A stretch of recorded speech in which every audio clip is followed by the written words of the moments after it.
Even her detractors admit that the charitable work of the Catholic Church has been extraordinary.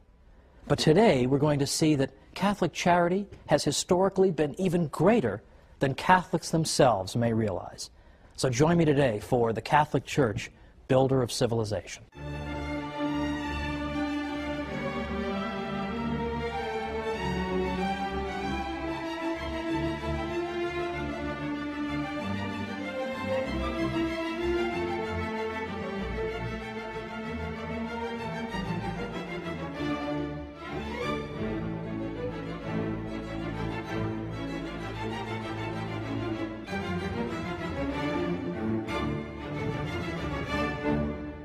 Welcome to the Catholic Church, Builder of Civilization. I'm Thomas Woods. Today we're talking about Catholic charity. Now we all think we know all about Catholic charity, and indeed we do know a great deal about it. Even her opponents admit that the Catholic Church has done more charitable work than you can possibly believe. But Catholic charity is in fact even greater than people realize. And today we're going to explore why. For instance, it's the quality of the charity as well as the quantity. It's not simply that the Catholic Church did a lot of good work for people. That we'll look at in a moment. But it's the spirit that animated that charity as well. So, for instance, the Catholic Church taught that you should help somebody not because you expect a reward or you're going to keep hectoring this person forever, that you owe me something, remember I helped you 3.5 years ago, or you don't do it so that you can show the world what a great person you are. You do it because it pleases God, because you respect a fellow human being as being made in the image and likeness of God, and that you know that charitable work pleases Him. This is why you do it. You do it out of a love for God and your fellow man, not because you expect any kind of reciprocity. Beyond that, we have even the counsel from the Church that you should even help your own enemies. What, are you crazy? In the ancient world, they would have thought that was crazy. In ancient Greece and Rome, that would have been considered absurd. And indeed, in the ancient world, a lot of the giving was self-interested. It was not given out of the pure desire simply to help a fellow human being. So the quality, the kind of charitable work, the spirit that animated it, was very different in the Catholic world than it had been in the world that preceded the Church. But we should not at the same time disparage the question of quantity, because here too the Church excelled. Because for the first time you had institutionalized care for the sick and widows and orphans and the poor. Now again, there had been generosity shown in the ancient world, no one would deny that, but nowhere near the level that we see under the Catholic Church. Now remember my rule, I want to cite anti-Catholics whenever I can to show that what I'm saying really is true, because even an opponent of the Church admits it. Well, I'm fond of citing a historian from the 19th century named W.E.H. Lecky, because he was known to be an opponent of the Catholic Church, and yet when he wrote about this subject and he spanned the historical record, he concluded that there is no question that neither in practice nor in theory, neither in the institutions that were founded, nor in the place that was assigned to it in the scale of duties, did charity in antiquity occupy a position at all comparable to that which it has obtained by Christianity. So it's both the quality and the quantity of the Catholic charitable work that distinguishes it and makes it so historically interesting and compelling. Now, one objection can be raised to what I've said so far. There was an ancient school of philosophical thought called Stoicism. And the Stoics did indeed seem to be people who called for doing good deeds out of a sense of duty and without any expectation of reciprocity. The Stoics, in effect, believed that the wise man was a man who had no emotional connection to the world, who was such a master of his own person that he was utterly unperturbed by outside events, no matter how tragic. Well, it was in that spirit, that very, in a sense, empty kind of spirit of merely discharging your duty, that the Stoics engaged in charitable work. Yes, they taught that the wise man knows that he is a citizen of the world and all men are, in effect, to be cared for, but they are to be cared for without lending any emotional attachment to the relationship. So, for example, Seneca, who was a Stoic, said, "The sage will console those who weep, but without weeping with them.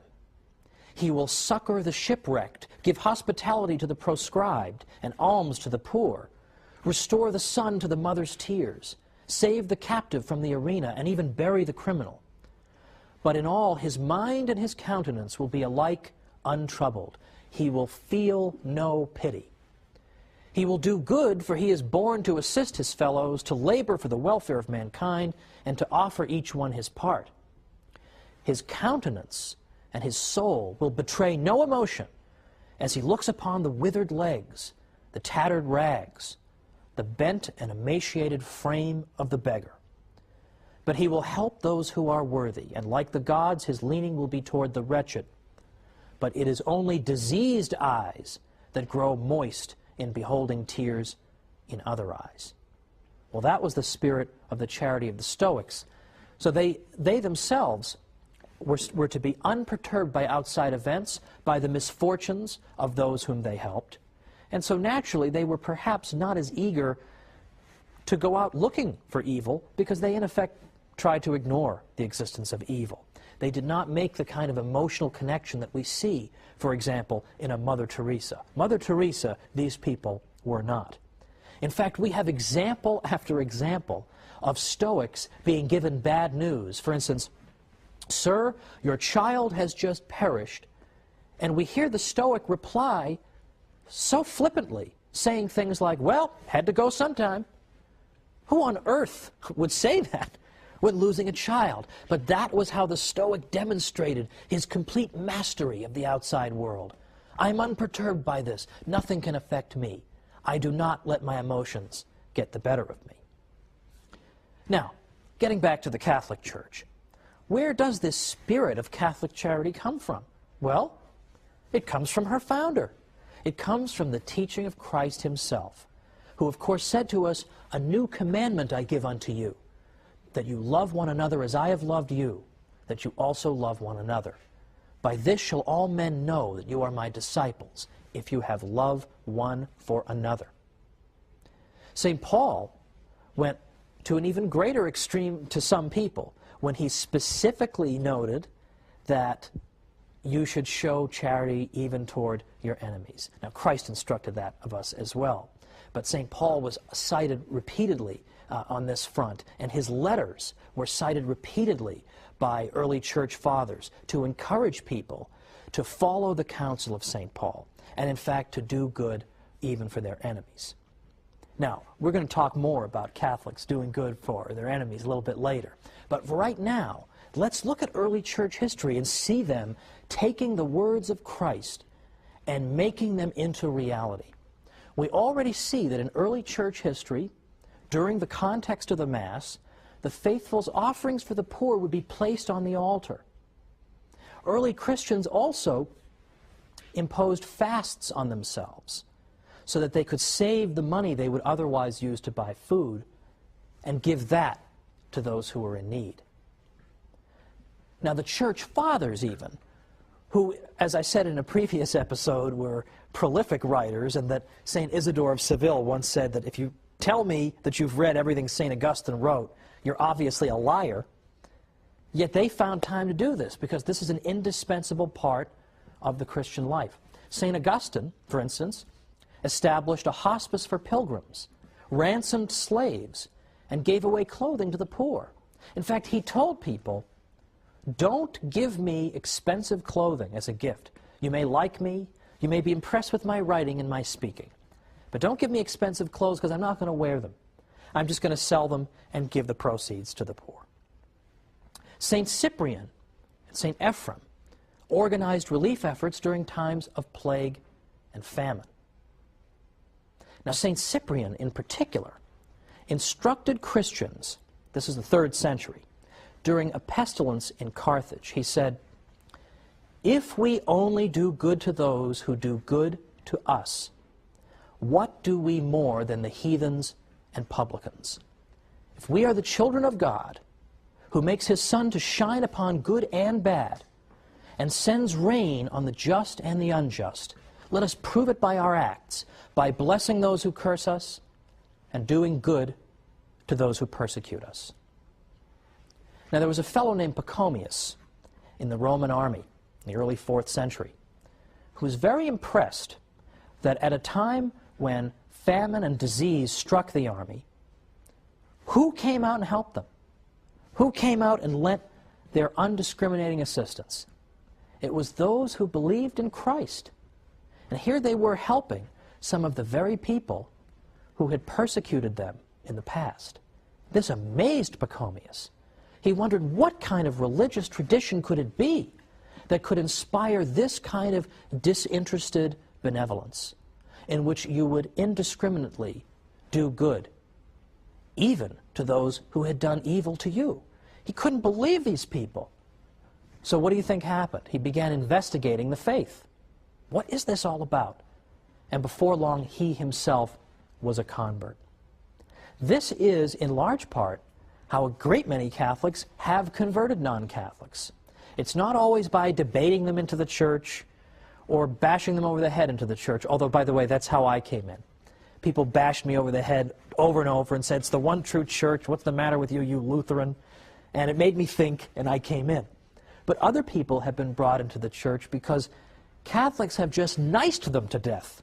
They're just so nice to them all the time, they just can't take it anymore. "Okay, I will look into this. How can you people be so good to me?" And that's what brings them in. That's what brought in Pachomius. This is the great witness of Catholic charity. Now, as I say, it's always fun to see what anti-Catholics have to say. And there are many of them. But even anti-Catholics have admitted, as we'll see after the break, famous anti-Catholics have admitted that they don't know how to account for what the Catholic Church has done. They look at Mother Teresa, they don't know how to explain this without using a supernatural explanation. Well, let's go ahead and come on back after the break, and we're going to see some of the Church's most outspoken opponents and what they've had to say about Catholic charity. So come right back.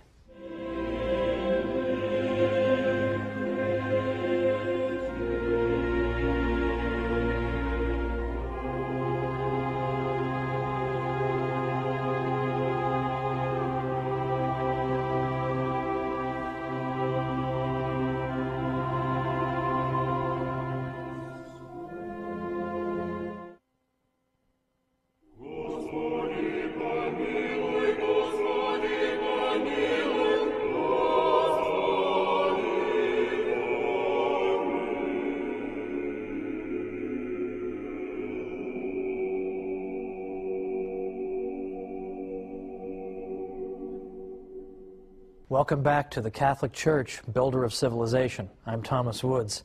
Today we're talking about the extraordinary story of Catholic charity and arguing that in fact it's been far greater than even the Church's greatest friends, I think, have sometimes appreciated.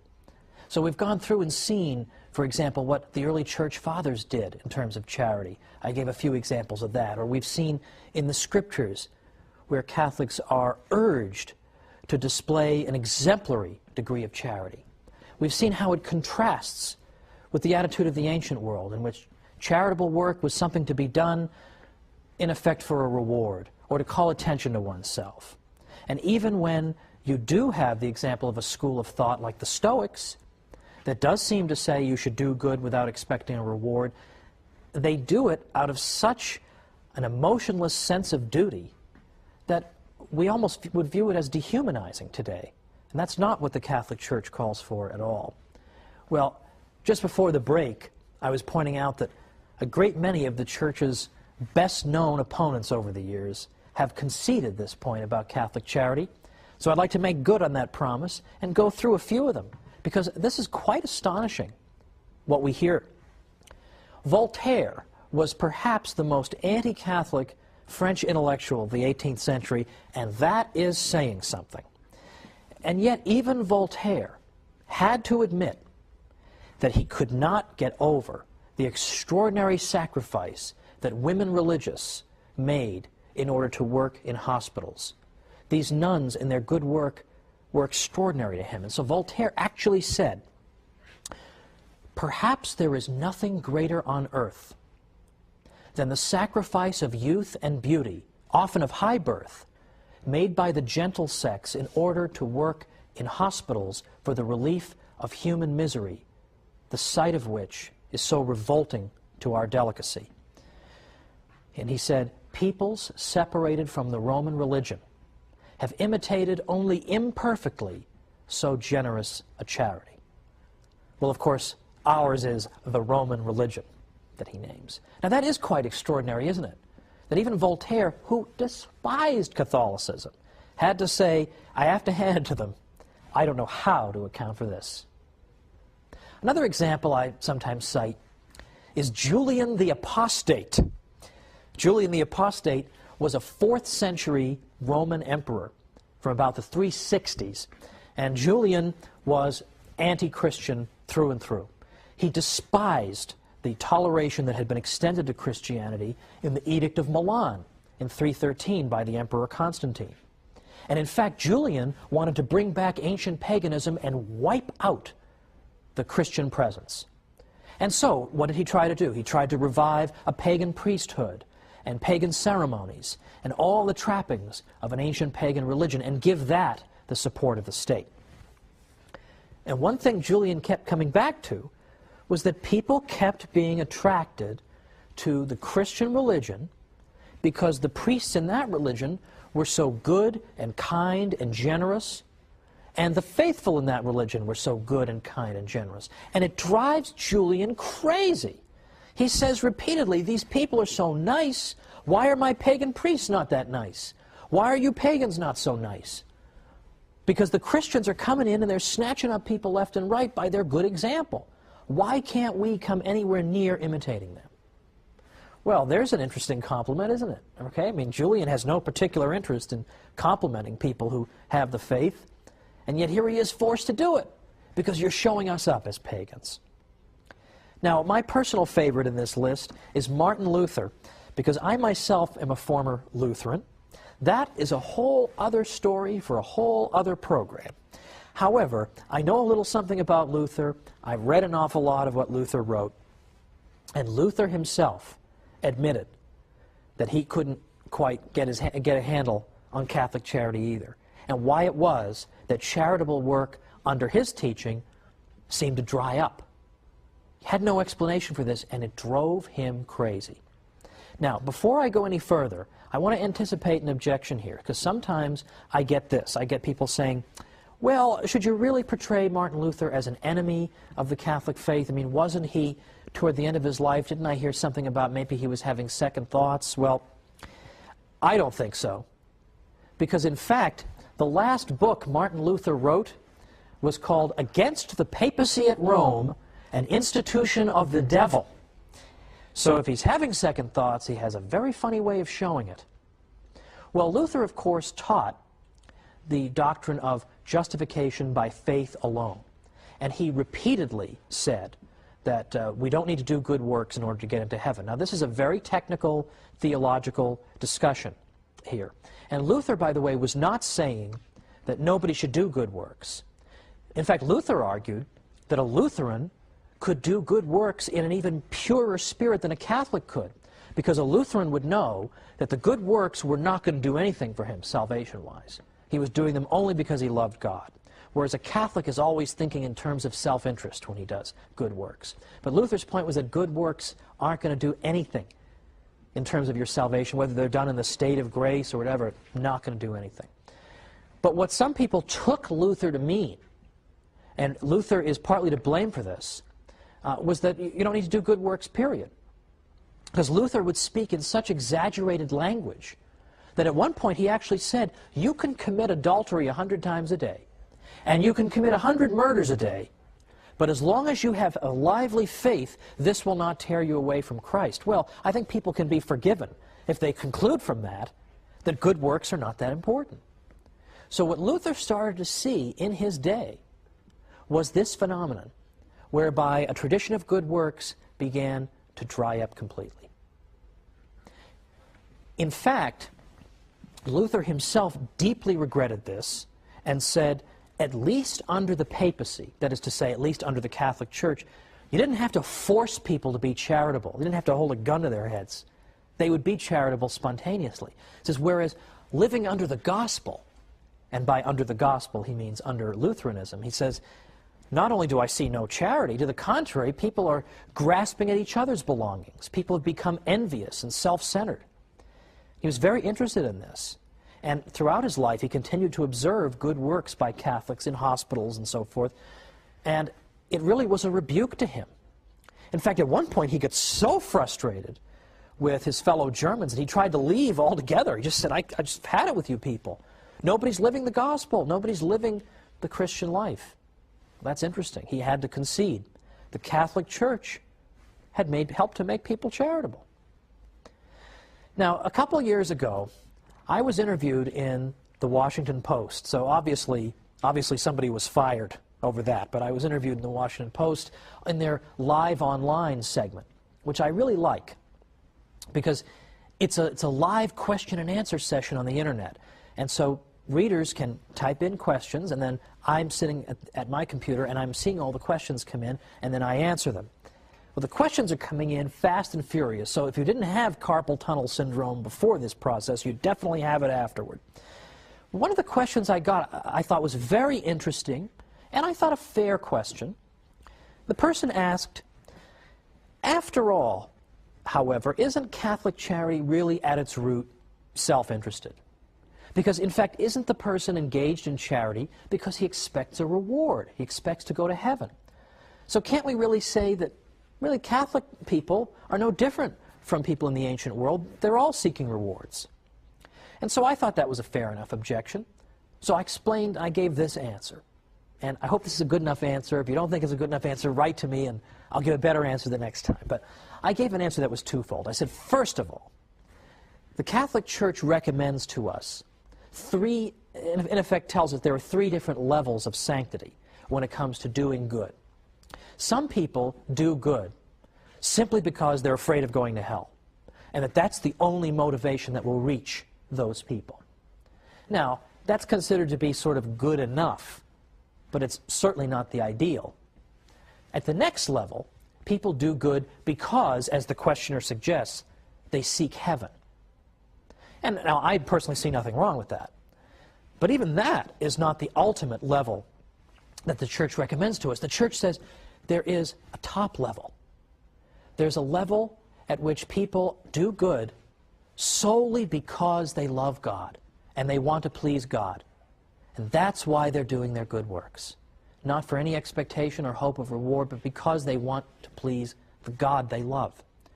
And I said to the questioner, this is what the Church is calling us to, is precisely this level of benevolence at which we're not thinking about ourselves. We're thinking only about God and only about doing good for its own sake. But then secondly, I said, consider Mother Teresa's missionaries of charity, because they're such an excellent example.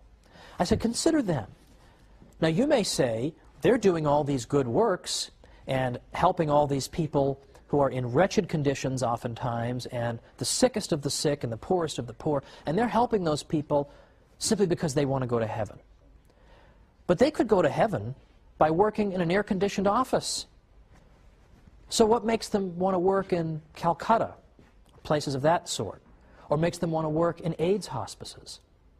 I said, they can get to heaven doing those more comfortable things. They can be in an air-conditioned office. Why do they seek this out then? If all they care about is going to heaven, they could do something else. And moreover, look into their eyes. Look into the eyes of one of those missionaries of charity nuns in one of these AIDS hospices, in which she's looking at patients who oftentimes during their lives have been alienated from the church and sometimes even hostile. And when they look up from their beds at these women religious, all they see are eyes filled with love. And I said, can you really look in those eyes and say that all you see is a woman seeking a reward? That's all you see? Don't you see something there that is far deeper and more significant and more moving? That was my answer. And I think that is ultimately the answer.